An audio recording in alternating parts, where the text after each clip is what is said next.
ನಾನು ನಿಮ್ಗೆ ಹೇಳ್ತಾ ಇದ್ದೀನಿ, 5,000 ಕೋಟಿ ಅವ್ರೇನ ಕೊಟ್ಟಿಲ್ಲ ಅಂದ್ರೆ ಯಾವುದೇ ಕಾರಣಕ್ಕೂ ನಾನಂತೂ ಬಿಡಲ್ಲ. ಯಾವುದೇ ಕಾರಣಕ್ಕೂ ಬಿಡಲ್ಲ. ಕೊಡಿಸ್ತೀನಿ.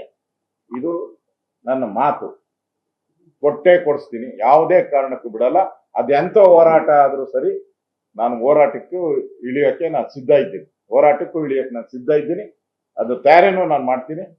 ಯಾವುದೇ ಕಾರಣಕ್ಕೂ ಈ 5,000 ಕೋಟಿ ಮತ್ತು ಈ ಅನ್ನಭಾಗ್ಯದು 700 ಕೋಟಿ ಇವೆರಡೂನು, ಯಾಕಂದ್ರೆ ಇವೆರಡೂನು ಕೂಡ ಸುಮಾರು ಒಂದು ಅನ್ನ ಇದು 2,000 ಇದ್ರದ್ದು 1 ಕೋಟಿಗೂ ಹೆಚ್ಚು ಜನಕ್ಕೆ ಹೋಗ್ಬೇಕದು. 1 ಕೋಟಿ ಹೆಚ್ಚು ಜನಕ್ಕೆ ಮಹಿಳೆಯರಿಗೆ ಹೋಗ್ಬೇಕು. ಈ ಅನ್ನಭಾಗ್ಯದಂತೂ ಕೂಡ ಇನ್ನು 4 ಕೋಟಿ ಜನಕ್ಕೆ ಹೋಗ್ಬೇಕು ಅನ್ನಭಾಗ್ಯ. 2 ತಿಂಗಳದು ಗೃಹಲಕ್ಷ್ಮಿ, 1 ತಿಂಗಳದು ಅನ್ನಭಾಗ್ಯ. ಇವೆರಡನ್ನು ಬಿಡಲ್ಲ. ಯಾವುದೇ ಕಾರಣಕ್ಕೂ ಬಿಡಲ್ಲ. Any cost,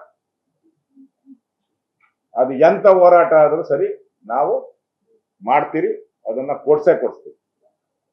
this BJP taken a challenge. ನೀವು ನೋಡ್ತೀರಾ ಅದನ್ನ ಏನ್ ಮಾಡ್ತೀರಾ.